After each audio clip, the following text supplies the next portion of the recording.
And we're back on Lour After Hours. Tonight we have the CEO of Sheets and Giggles, Colin McIntosh. Woo! Sheets. Yeah, what did Chris Cody say recently? He doesn't like the ooze. Yeah, Colin. Yeah, is the opening chant. That's perfect. Well, Yeah. Colin, man, thanks a lot for taking some time out of your, I'm sure, very busy schedule right now with the holidays going on to spend some time with us, man. Thanks a lot. Yeah, absolutely. It's fun because I'm home visiting family and I'm in Fort Lauderdale, and so it's fun to be back home in the area where I first started listening to the Levitard show and in the community, and now I get to hop on with you guys. So thanks for having me. I'm a big fan and I've listened to a bunch of episodes, so it's nice to be on. Awesome. So I've got a question for you. When did you first get the show?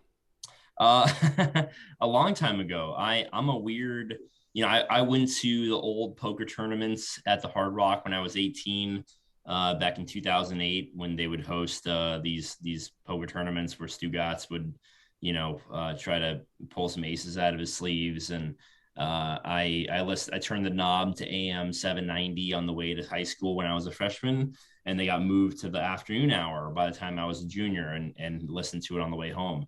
So for me, they ruined me on sports radio really, really early. I still remember Dan's opening rant about how he wouldn't talk about any of the normal stuff. He wasn't going to talk about the Dolphins. He wasn't going to talk about the Heat, the Marlins. You can go to 560 QAM if you want to listen to that crap. And I loved it. Like I was 13, 14, 15 at the time when they first started out. And it was so, even then it was refreshing to me to not just have another baseball tonight, another Sports Center. And so really early on, they ruined my entire appreciation of sports and the sports world, and treating it as this cathedral that everyone else wanted me to treat it as. And so I would say when I was a teenager, I was hooked on, getting the show, and the inside jokes just came after that. Yeah, I meant our show, but well, I guess sometime in the last year and a half since you guys started. So yeah, no, the Lour After Hour, I was super stoked to see the fan shows after so many years of following the Levitard show. It's cool to have the subreddit and the other podcasts and everything else to interact with fans of the show. Because I feel like some people, you think that you're like alone out there. Like you feel like you're listening to this void, and Mike Ryan likes to say, "Oh, biggest podcast in the world," but he never says the download number, which would be nice as an advertiser, by the way. Feel free to let me know the download number, but they always keep that really close to the vest. And so it's nice to see that there are so many other people that appreciate the show and are willing to do stuff like you guys do. Yeah. I would say the Mina Pod was a good place to just be like, I get what they're going for. I think we nailed it with Mina. Yeah, 100%. Yeah, or Mike Ryan, or who was the best show member that came on? Who really lit you guys up? Man, I would say Izzy Gutierrez has been our number one downloaded episode, going all the way back to his awesome story. And if you haven't had a chance to listen to that one, go back through our archives, check out Izzy's story. You can find that on our Apple podcast. You can find that on Spotify or wherever you get your podcast. That one is, man, fantastic. That was such a heavy story, but God damn if it's not worth it. He's an inspiring guy. And I was really exciting to me when all that stuff came down the pipe a week or so ago with the show and Sheets and Giggles, to see that Izzy, he tweeted out, that he bought a set. And I DM'd him and I said, "Hey man, this is really, really cool that you would support the company." And he goes, "Man, I've had these sheets for 6 months." And he's like, "I love them. And I just bought another set today because I heard you on the show." And like, that to me is like the coolest thing, where like Izzy, who I grew up listening to in South Florida radio, Jason Jackson, the Miami Heat radio announcer, former sideline voice for the Miami Heat. These guys are sleeping on my sheets without me paying them, without me doing anything, without me, you know, sending them the stuff. And that is like the most bizarre thing in the world to me as a kid from South Florida. I can't tell you what it feels like. And so, yeah, Izzy's a really cool dude, and I was really pleased to see that. Yeah, he's definitely one of our favorites. That's for damn sure. Yeah, great guy. So where are you based out of now? Well, I live in Denver now, and that's where Sheets and Giggles is based out of. Yeah, we're in Denver. Okay. Yeah. So I've got a personal question for you here. As a person that is born and raised in Albuquerque, New Mexico, better green chili, New Mexico or Colorado?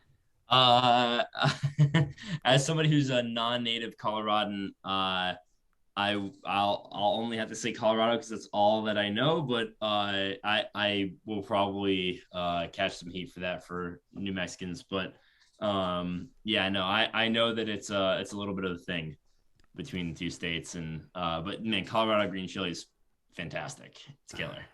Colin, you have absolutely sheet the bed on this one.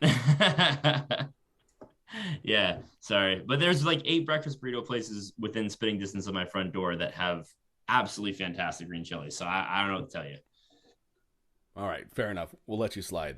Yeah. I'm actually going to pass this off to Schweitz, joining us from Toronto, Canada. How's it going? Hey, Schweitz.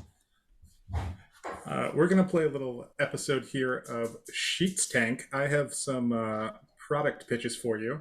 Oh, good. And I wanted to see if you how you feel about some of these. Okay. So my first one. Who am I, Mr. Wonderful, or who am I playing? Mr. Wonderful is is a jerk. He is so anybody but him. Natural. Yeah. Okay. AR. Anybody but him. Okay. Okay. You can be Mark Cuban. Okay. Let's just go there. Okay. All right. So first one, bed sets with 2 comforters. See, this is important because I don't want to share with my spouse. So we put 2 different comforters on the bed, and it's great. But they don't match, so she gets mad. So here's the thing, is that I appreciate your desire to want to have temperature control for both spouses. I get it. I see the product market fit. That being said, it's a small percentage of the market. You're going to have maybe 0.5 to 1.5% of the market that has the financial capacity for 2 different comforters for the bed. And for that reason, I'm out. Okay. By the way, Mark Cuban, moving. Wait, how much are you asking for here? Is that coming at the end? Yeah, are we getting the amounts, or what do we what's the ask? 20, I think we need to hear the rest of the pitches here, and then we'll work into the amounts. All right. Number 2, reversible sheets. I think sheets should be like underwear. I don't want to change mine every day. I just want to flip them over sometimes. Oh my God. Easier to clean, just I know that cuts into a little bit. You sell more when you have to switch them all the time, but I think it's an idea. So here's the thing, is that bacteria growth occurs with moisture. And moisture doesn't care which side, moisture doesn't care which side of the sheet it lands on. It will circulate throughout the filaments of the bed sheet. And so whether or not you reverse the bed sheets, you're going to have bacteria growth with the moisture that you're putting into the bed. You're still going to need to wash them as frequently as you can. And if you put a hydrophobic finish on the sheets to keep the moisture on one side of the sheets, that's going to be probably a microfiber or polyester, which sheds microplastics into the environment. And for that reason, I'm out. That's a shits and giggles here. Okay, next one. Can I get? So I have a 3-year-old who's potty training. Can I get sheets that turn blue when he pees on them, like when he pees in a pool? So I can shame him. We already make those. They just turn yellow. I don't know what the innovation is here. Do you want the blue yellow? Is that the big difference? Just the blue stands out more. He can see that a little bit better. It's easier on the eyes. There's less shame. there is a really cool hydrophobic finish that you can add to sheets that will actually keep the moisture from soaking in to the fabric. It will allow it to pool on the fabric. It's kind of interesting. If that could be blue instead of yellow, I could suppose it could be more user friendly. I'm interested. I'd let you make me an offer for that. Okay. Yeah. Okay. And my last one, irrational fear from 90s movies of people being suffocated with pillows. I want a breathable pillow that you can actually breathe through so you're not suffocated by your spouse when you make a terrible joke. That will be the Sheets and Giggles pillow coming out in April 2022. So yeah, sold. We're already on it. Yeah, we're already on it. It will be ultra breathable, ultra cooling. It will be impossible to suffocate anybody with a pillow. In fact, that is literally the advertisement angle that we're taking with it, where we will be trying to suffocate people with the pillow, and it will hopefully not work. I mean, we're 99% sure that we're not going to kill anybody when we film these advertisements, but that's how confident we are in the breathability of the pillow. So we're on it, and you're welcome to join our venture. But that's a great pitch. All right, I will take that as a win. Yeah. So 20% my way. Yeah, 3070 COB. Have it on my desk. Yeah. Betty Play. Yeah, it's Betty Play. All right. Well, thank you very much. Awesome. Bette Midler. There's so many. That's why. So the reason I sponsored the show is because I could literally hear them in my brain for the last 3 years as a daily listener. Bette Midler, Betty Play, like all these different things. And it was funny. Sorry, I'm just going off a tangent here. I don't know if I told you guys this, but in 2019, when I was first starting out, right, we shipped our first box in October 2018, so just over 3 years ago. Mm-hmm. And 3 years later, we've shipped over 100,000 boxes. So it's really fun to see the growth. But in early 2019, I think I actually sent them like a dozen sheet sets at the Clevelander hotel, and I never heard anything back from them. Sounds familiar. Yeah. And so I've just been always so excited for them to like get the product, like understand that like we get the show and do something with them. And now it's really funny to hear Jess talk about how much she loves the sheets, and to hear Chris do all of his bits about Sheets and Giggles and Shiggles. Like it's a real dream come true. No pun intended with the dream come true. But yeah, it's great. What are some of your favorite bed puns? Oh man, I mean, so when I first started the company, you should have seen me. It was just like I would Google shit puns, or not even shit. I would Google shit idioms, and then I would just like I own jacksheet.com. Shitty. I own like learnsomesheet.com. We have like on our website, it literally says order some sheet and learn some sheet, like as the two calls to action on the home page, right? So I love all those. I don't like to get too juvenile with it. Like I like to keep it like clever and fun and entertaining. People who like to go directly to like, like I sheet myself or whatever. I'm like, yeah, that's kind of funny, but like also like it's a little cheap. Jeanette's like losing her mind over it. She's like, that's the funniest thing she's ever heard in her life. No. But like, yeah, I've heard them all. I'm starting to get into the more like tuck puns. So we're gonna run a billboard campaign next year. It says "Go tuck yourself." Yes. And we're gonna have that all over the U.S. Like, go tuck yourself, and it's gonna be by Sheets and Giggles. So tucking all night long. Tucking all night long. Tucking A, like like it's gonna be fantastic. Like I'm so excited. We're gonna have a billboard in the San Diego airport that says "Go tuck yourself, San Diego." Like, and that's gonna be the welcome back billboard for the arrivals terminal in their airport. I'm so excited. So. Here in LA, we'll love that. If you that's a great way to promote to Los Angeles, our bitter rivalry with all San things Diego. And anything San Diego, the few things they have left over there. It'll be great. for your commercial for this new breathable pillow, may I suggest, try to get a cameo from this guy, see if he's available. Pillowcase Keenum. Yeah, Pillowcase Keenum. All right.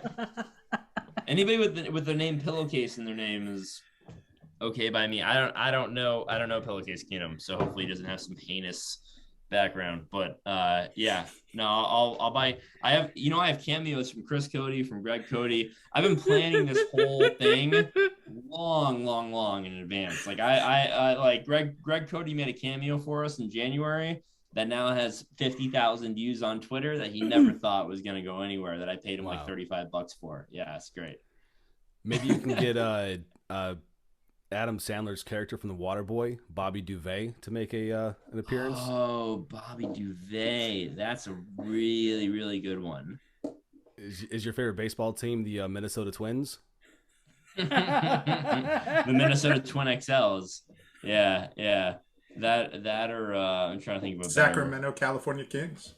Sacramento, California Kings. That's really, really good. So we're gonna do a promotion next year called March Mattress, which I'm really excited about. Nice. And that's gonna be with I'll just spoil it for you guys because I don't really need to. We're small enough to, like, we're big enough to where we're like poking Brooklyn in the eye, right? Like when you start to do, like $1 million in sales a month, like Brooklyn starts to be like, who the fuck are these guys, right? And they start to get old. But we're still small enough to where like they will never hear this podcast and they couldn't give a shit.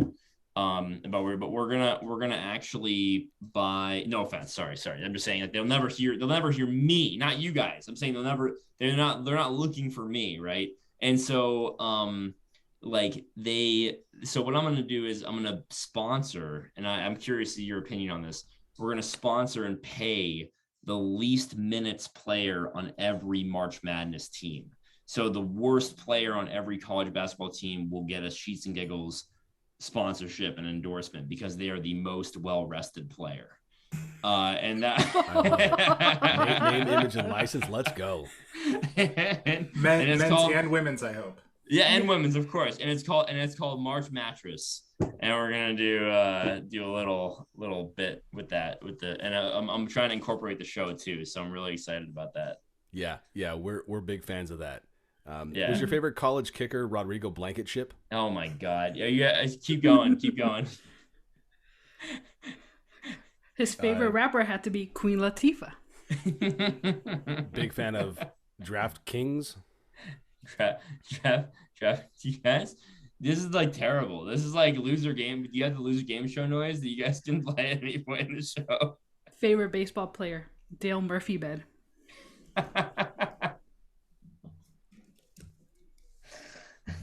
So you're a big fan of the Dan Lebedtard show with Stu Kotz? Thank you. Yes, finally somebody did that. No, we've gotten over right off the tongue. We've gotten 1 million impressions on our Dan Lebedtard tweets, and not one person has said Dan Lebedtard. Not one person. And I'm like, I don't want to be the one to make the joke. So thank you. I appreciate it. And don't forget Stu Kotz.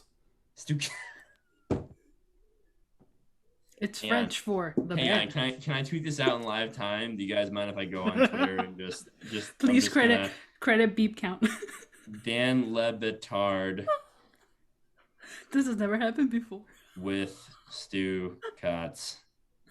And don't forget producers Billy Quilt and Roy Bettamy. With producers Billy Quilt. You can't hear it tweet. And Roy Bettamy. Is there anybody else that Chris Cody is close to Chris Cott as well, but no, this is incredible. Oh my God. And then what's your Twitter? Lour After Hours. Yeah, amazing. Dan Lebedtard with Stu Kotz. Reese's Billy Quill and White Bettamy. Nailed it. Oh my God. Dude, this is incredible. I like doing this. I don't like the rote like form of like a podcast interview. So this is really fun to just like kind of flip out. So I just tagged you guys in that. That's great. We're idea man. and woman. I do. Yeah, I like to just like, I'm a frenetic energy person, so I like to just kind of go for it and do the thing. Yeah, this is good energy. Like, Greg says, he's a can-do man, idea man. Greg Man, Cody. yeah, So sorry, go ahead, Jeanette. I didn't mean to cut you off there. No. So like kind of like the sheet tank idea. We kind of get the ball rolling, and then you execute. Yes, yeah, exactly. He's an ideas man, like he's got it, and then 70-30 split COB.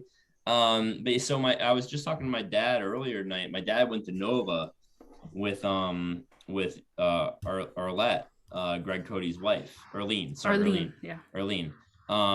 And I was just asking him. I said, "So were you?" Because Chris has joked that he and I are like long lost brothers, because he said my dad and Arlene had a long look at each other during the roast. And my dad said that Arlene was a whiz kid. He said that she came in early to law school. She was younger than the rest of the class. She graduated early. And he was always very impressed by her, and he knew her well when they were in law school. And it was really cool. I had no idea about that connection until we had sponsored the roast. We had sent the money, we had showed up, we were there, we were all dressed in white. And my dad said, "Hey, I just saw Greg Cody and his wife, Arlene. Like, I didn't realize I went to law school with her." And like, it's so funny how small the world is down here. Yeah, speaking of the roast, they talked about that on the Wednesday #BecauseMiami episode, and you got absolutely dragged. Yeah, by Billy. I mean, now's your chance to rebuttal here. The floor is yours, Colin. I will own up to the fact that I was. So I've been in front of 1,000 people, like, and I've had no problem getting on stage, Techstars, like pitching in front of investors, owning the audience, busting people up, like 5 minutes, airtight script. That was not the case for this roast. I was like a schoolgirl holding my cheeks the whole time. I was like so excited to be on stage with the guys, with these people that I've been listening to since I was literally a kid. And so I asked Jax. So Jax, he tweeted at me, he just tweeted at us. He just said, "Hey, your sheets are the truth." And like, I was like, oh my God, like Jason Jackson loves our sheets. Like, this is incredible. I've been watching him since I was 13. And so I tweeted back at him. We started DMing. And this is literally a true story. He was like, "You guys are awesome. I love the brand. I love the eucalyptus sheets. Do you just want to sponsor my celebrity roast?" And I said, "Well, who's the roastee?" And he said, "Well, Stan Le Batard." And I literally like had like one of these moments where I was like, this is the moment where the company goes from, like our little weird experiment to like a potentially national brand. I was like, this is it, because I know the show so well. So we sponsored the roast. It was a $20,000 sponsorship. It was a big sponsorship. All the money went to the Ron McGill Wildlife Endowment, which was, we were really privileged to grow Ron's endowment. Hell yeah. Hell yeah, baby. And same note too, bro. And so when I told Jax, I said, "Look, this is a big investment for us. This is like a lot of money for a small company. We're a startup. We're a third-year company. I'll do it on two conditions. One is that I want everyone there to get a set of sheets, and I'll happily donate those sheets." And I said, and two, I kind of want to roast Dan. And I said, and I really want to get on stage and I want to be the voice of the audience, because I feel like I can be the voice of the audience.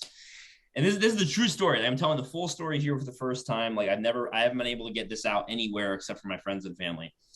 And Jack said, "Look, normally the sponsor doesn't do that. That's really weird. I don't want you to roast Dan. Like, that's a really stupid request. Like, why would you do that?" And I said, "Well, look, here is my pitch at Techstars.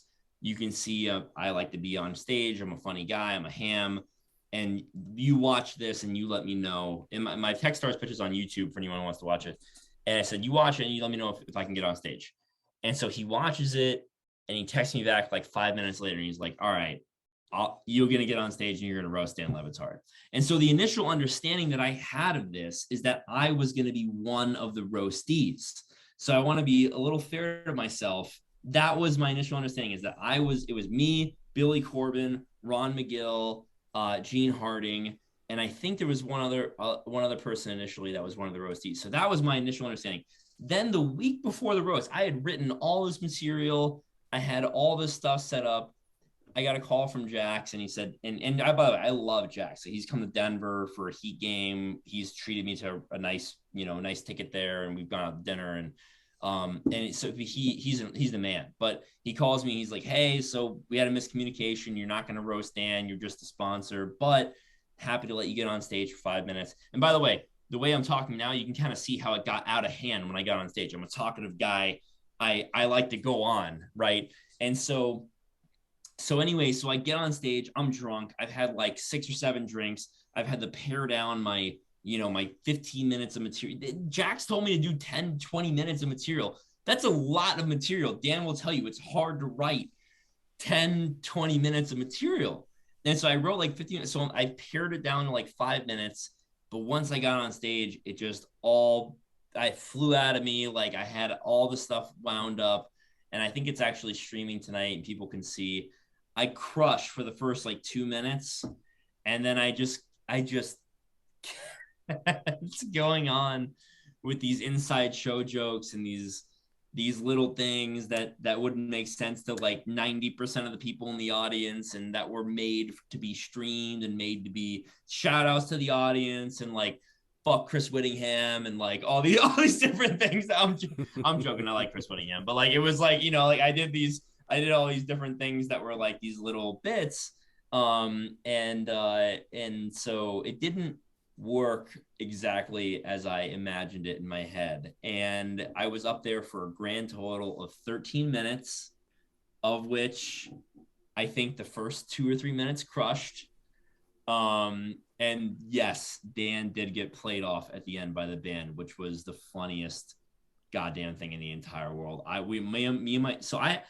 had 20 tickets to that event.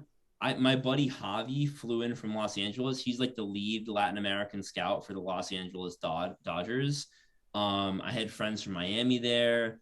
I had all these different people there, and my parents were there, and we all like lost our minds laughing when Dan got played off by the band. Like it was so perfect. Like I could not imagine a better ending for Dan's roast than him to get played off by the band, which was partly my fault. So yeah, so that's the whole that's partially the roast story. And sorry to drone on for a while, but that's now you know how I did it. So. Is your favorite Mighty Duck Futon Reed? No, it's Gordon Bombed. Is your favorite cartoon character Betty Rubble? Yeah, Betty Rubble. That's a good one. That's whose crush is that? Stu Gatz's Stu Gatz. Stu Gatz's cartoon crush. Yeah, Stu Gatz. All right, Jeanette, go ahead. Okay, so you told us earlier that your company is based out of Denver, but you grew up in South Florida. Yeah. So can you provide a little bit of insight as to on whose side you fall in the blood feud between Jokic and his brothers and Heat culture? Yo, so I was at that game. That was the game that Jax bought me the tickets to. So I literally went out to dinner with Jason Jackson the night before, and AJ, who's on the Miami Heat video producer team.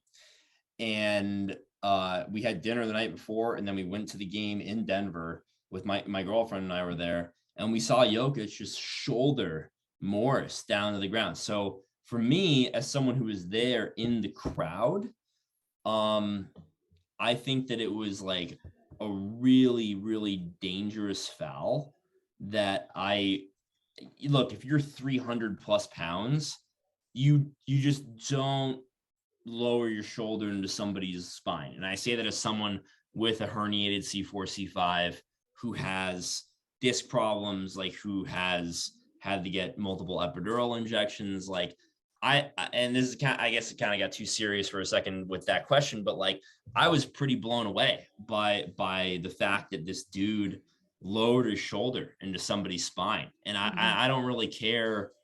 Morris could have flicked him in the forehead. He could have punched him in the jaw. Like he could have, slapped him in the face. Like, and I think that lowering your shoulder into somebody's back when they're not looking when you're that size is so dangerous that like it warrants just incredulity that it could even happen. And I saw it happen in front of my eyes, and it was really gnarly to watch. And I didn't like it. So for me, like, yeah, I mean, the Morris brothers are kind of known for their shitty ass antics. And like, I, as a big Heat fan, like I kind of hate that, like we signed Morris in the sense, like when we brought him on, but like, it's not like a, he's on my team thing. It's like I saw a 300-pound dude lower his shoulder into somebody else's spine thing. And I was like, I hated it.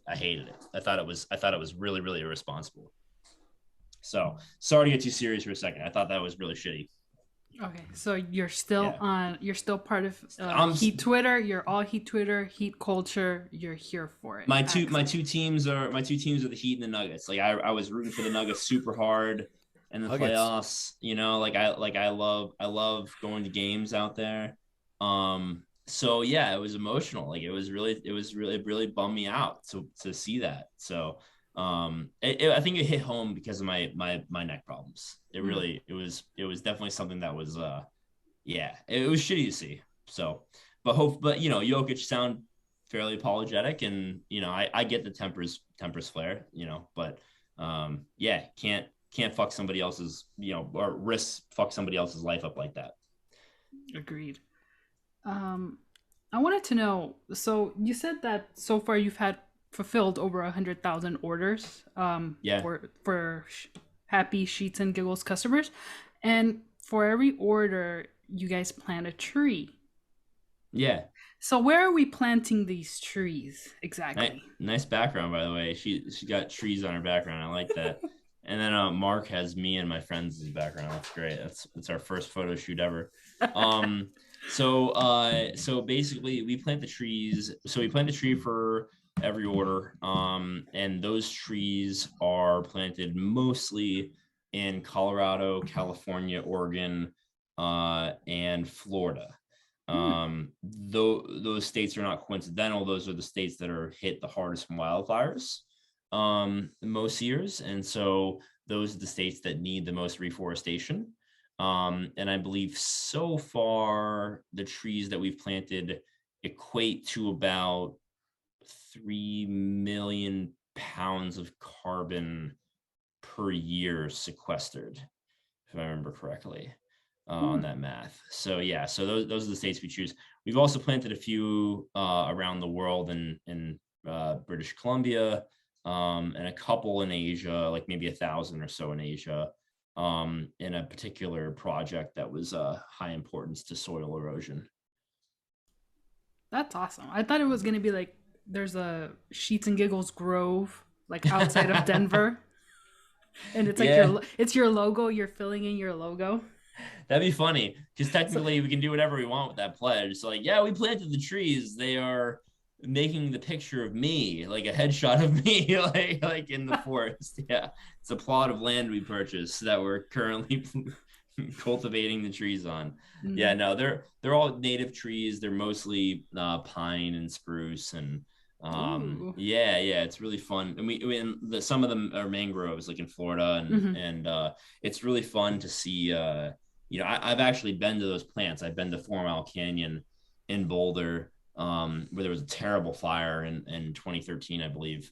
And I've done Earth Days out there where we just plant trees all day. And a single volunteer can plant hundreds of trees in a day. And so it's really fun to be the one financing that. Like it's an absolute blast for me to be able to start a company that sells bed sheets on the internet, and be able to have a positive impact while we do it.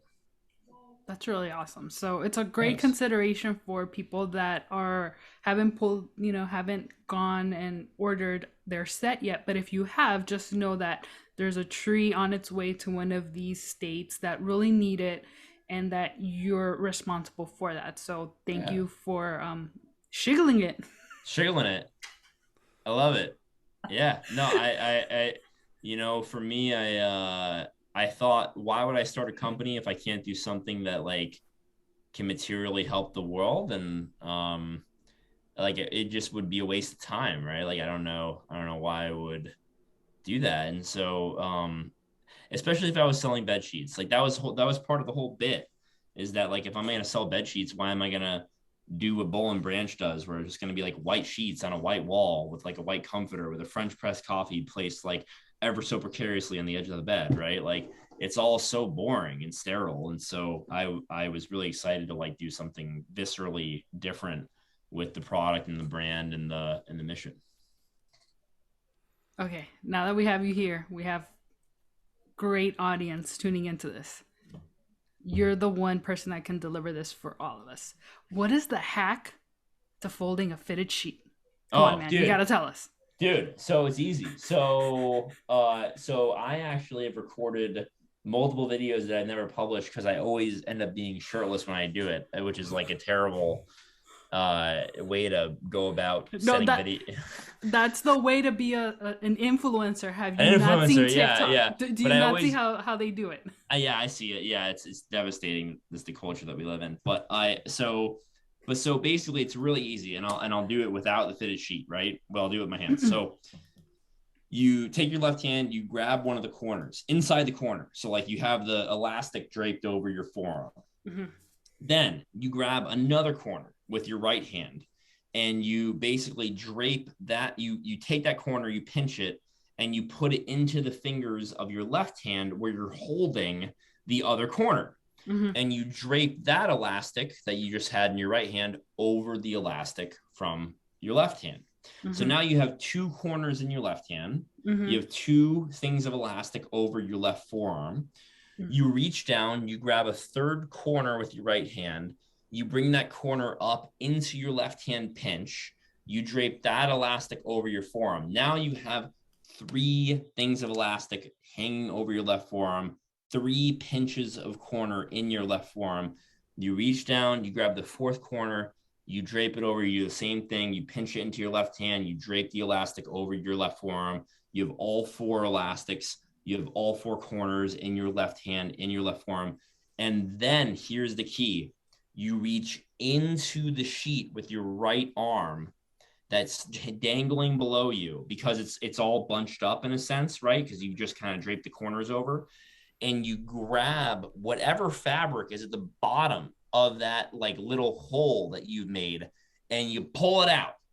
And then that basically creates a flat four-cornered rectangle fitted sheet where you're holding the four corners in your left hand and the other side in your right.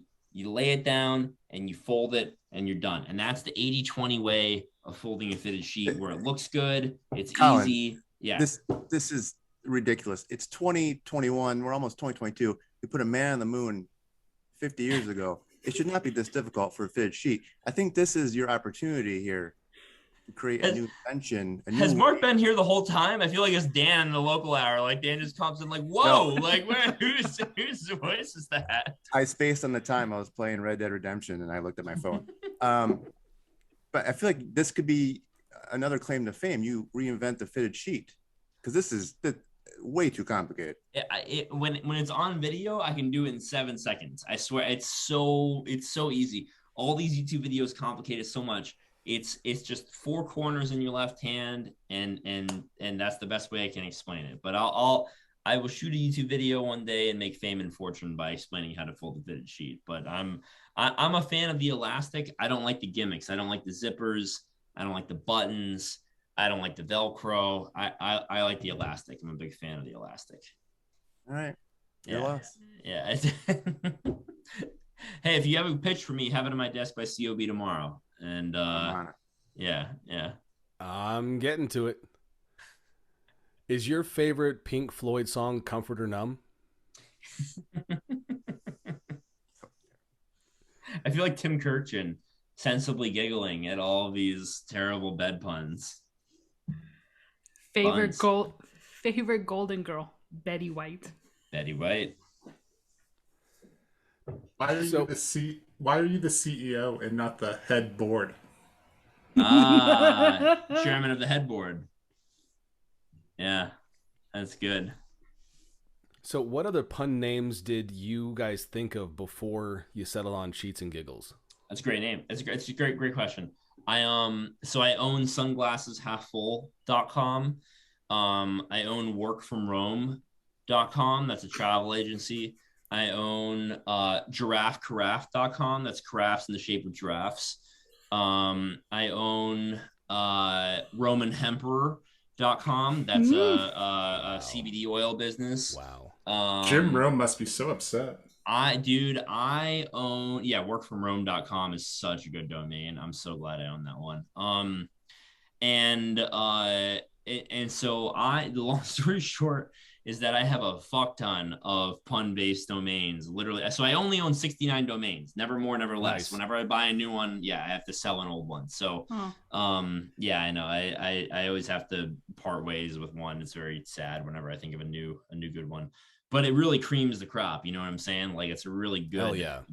Yeah. So, long story short is I actually analyzed a bunch of different business models for a bunch of different pun-based businesses. And I decided that Sheets and Giggles was my favorite one for a number of reasons. It's a massively fragmented, huge commodity market with no brand differentiation or loyalty. It's mostly physical retail, largely not brought online with direct to consumer. And it's a low complexity supply chain with no electronics, firmware, software needed on staff. So I was really enamored with the business model. And the main barrier to entry was the amount of capital I needed for a minimum order to get my initial product started. Needed about $500,000 to get the company off the ground in order to produce the first run of sheets. And so I did a Kickstarter in 2018 that raised $300,000, which was enough to start production. And that's how we got off the ground. So it's it was definitely a business model play first, but I was really, really enamored with Sheets and Giggles. I actually thought of the name when I was watching War Dogs with Miles Teller and Jonah Hill in 2017 or 2018. Yeah, 2017. Miles Teller's character is selling sheets out of the back of his pickup, and the retirement communities keep telling him that, no, I don't want these. Why would I buy these? I don't need sheets this expensive. And I got so frustrated with his character. I was like, he didn't do any pricing research. He doesn't understand his demographic. He bought all this inventory, doesn't understand what he's doing, doesn't write his. You know what? I turned to my ex-girlfriend. I said, pause the movie. And I wrote a business plan for a bed sheets company that night. And she's my ex-girlfriend because I'm a fucking lunatic with like that sort of thing. And I wrote a bed sheets plan, and that became Sheets and Giggles. So anyway, that's the full story, how I founded the company. So, yeah. Mark, you had a question. I did. Sorry I'm late, by the way. So how is the marketing with the Le Batard show going? And is it just through Twitter that you're kind of going the Le Batard route? Are people very confused with your marketing? Outside of Twitter, do you mention the show? I'm just curious if this has been a success. It's been a huge success. I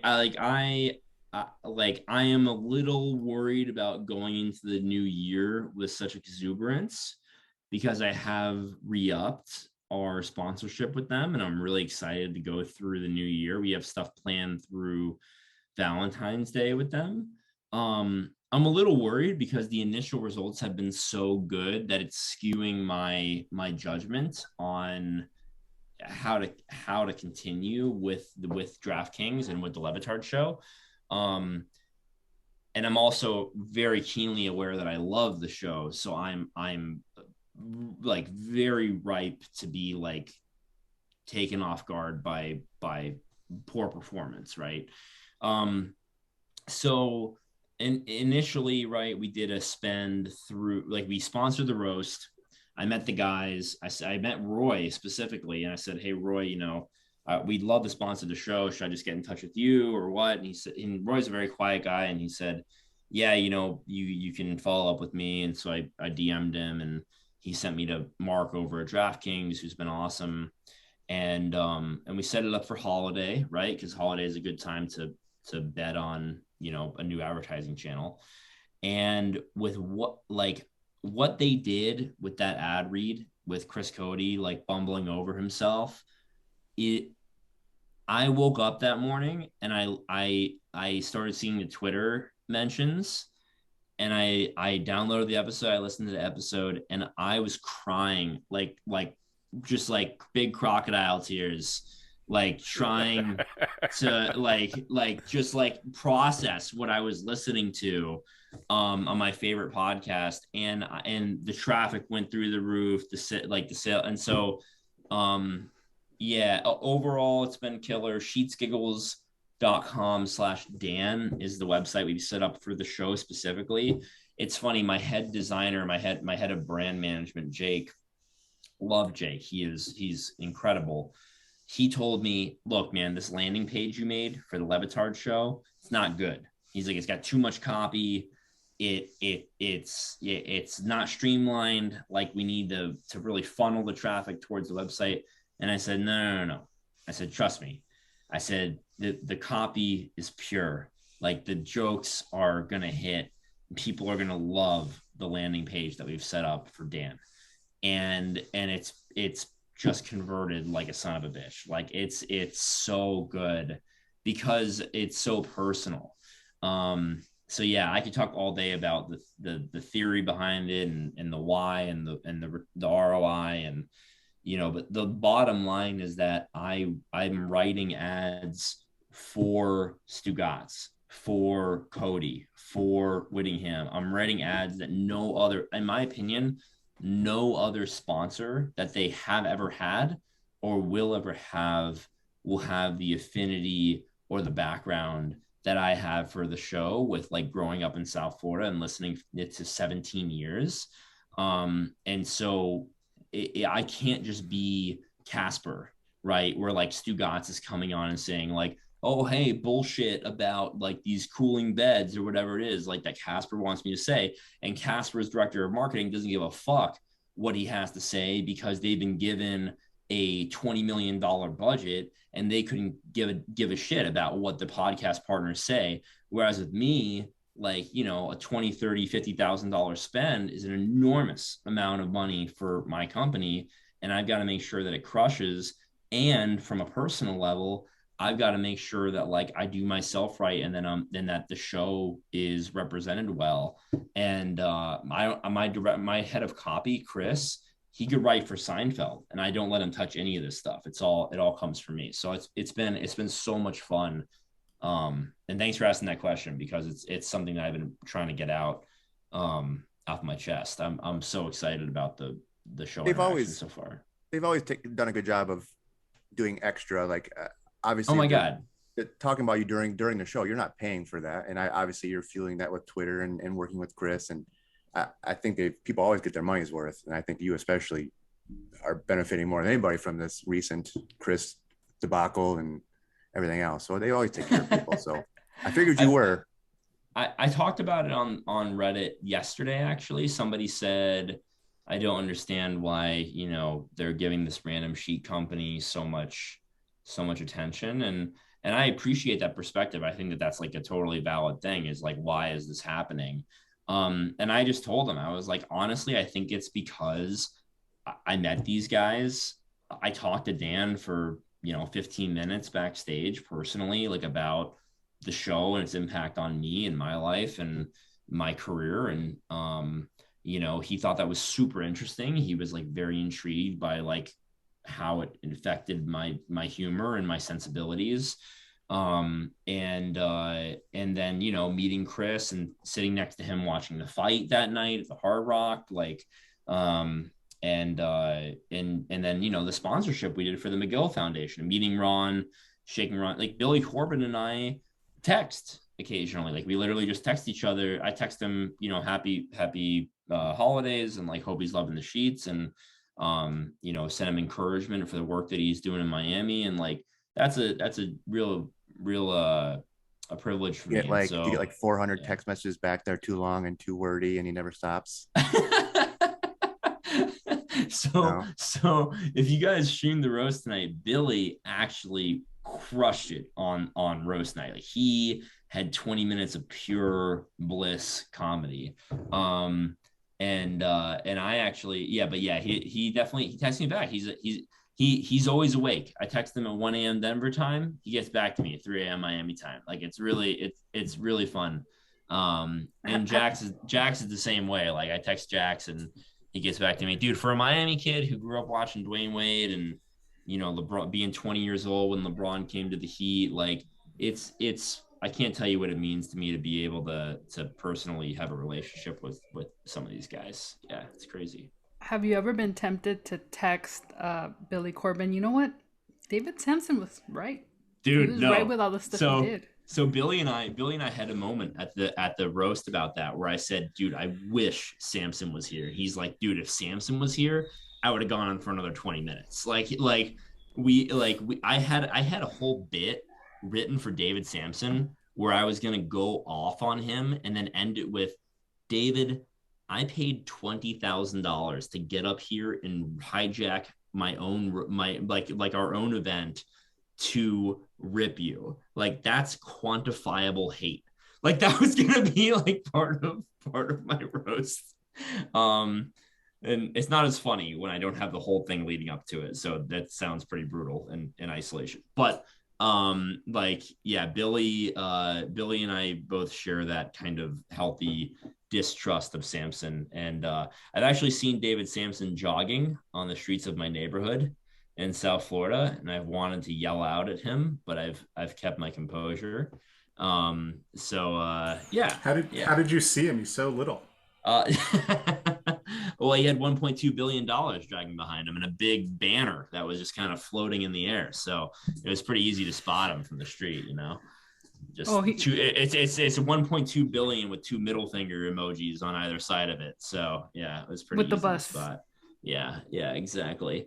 Fucking dude, I actually had a bit about that where I said at the roast, I said, you know, David and Dan used to butt heads, but since David retired, they've really become good friends.